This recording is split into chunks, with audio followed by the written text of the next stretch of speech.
These were nightly battles that went on. I mean, it was every single night a big, drawn-out, violent confrontation with, both verbal violence and physical violence and substance abuse. Sean Hardin's childhood was filled with fear. His mother married 8 times, and nearly all of her husbands were abusive, beginning with Sean's birth father. When I was 4 or 5 years old, my father started to sexually abuse myself and my sister. My mom found out about this, and he wound up getting arrested. It really started a process of me not trusting father figures or men really at all from that point. It took a lot for someone to gain my trust. Her pattern of attracting abusive men continued. And each relationship became more and more abusive. The substance abuse became worse also. Then there were drugs, different drugs, marijuana, cocaine. The hostile environment took its toll on Sean and his siblings. It really caused me to become numb, to become really good at pushing feelings down, and it caused me to become very introverted. When Sean was a teenager, someone invited him to their church youth group. That was the first place that I really heard about God and Christ and everything that he had done. And that was when I actually became saved. But Sean became disillusioned when he sought advice from church leaders about the abusive situation at home. A lot of times the advice that I got was, God will make a way, or God has a plan. What it caused me to do was to think that somehow it was God's plan for me to be sexually abused as a child. Somehow it was God's plan for me to deal with this violence and drugs and all these things that were going on at home. Sean began drifting from the church and God. It also gave me a view that Christianity was more about, you got to survive whatever God throws at you. If this was God that was planning these things, I didn't know what he was going to throw at me next. After high school, Sean moved to Myrtle Beach, South Carolina. A talented singer, he got work performing in a show. He also fell into the party scene and even further away from God.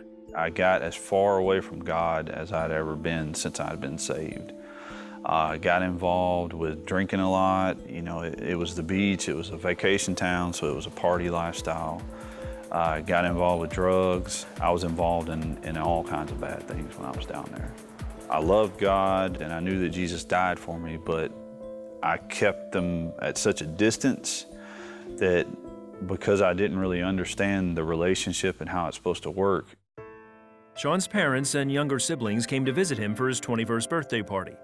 That night, something happened that caused Sean to do some serious soul-searching.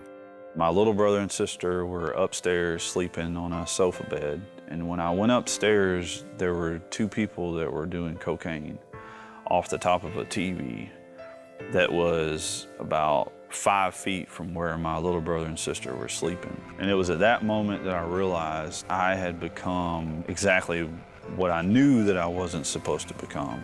I knew drugs and being that person was bad. Because I had seen it, I knew that that is not who I wanted to be. Sean knew he had to get back to church. I realized that I needed to seek God and figure out, okay, well, what is this really about? What Christianity is, what it means. I knew it had to be more than what I had heard or what I had learned. He eventually moved back to the Nashville area where he met his wife, Lori, and found a good church.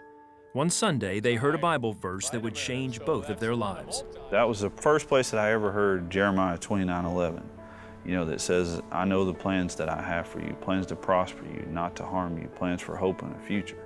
Right there, that one verse just blew everything about my faith out, because it says in there, I don't have plans to harm you.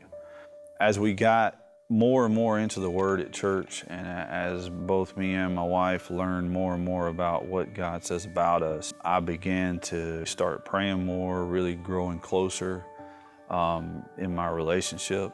I was able to trust God in my marriage, to trust God for my happiness, for love, for 100% everything that I needed. I could trust Him. Sean and Lori both rededicated their lives to Christ. Sean later joined the Nashville Police Force in the SWAT division. God also opened doors for him to use his musical talents as a worship leader.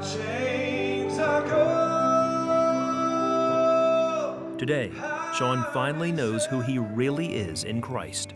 Like it says, God has not given me a spirit of fear, but a power, love, and of sound mind.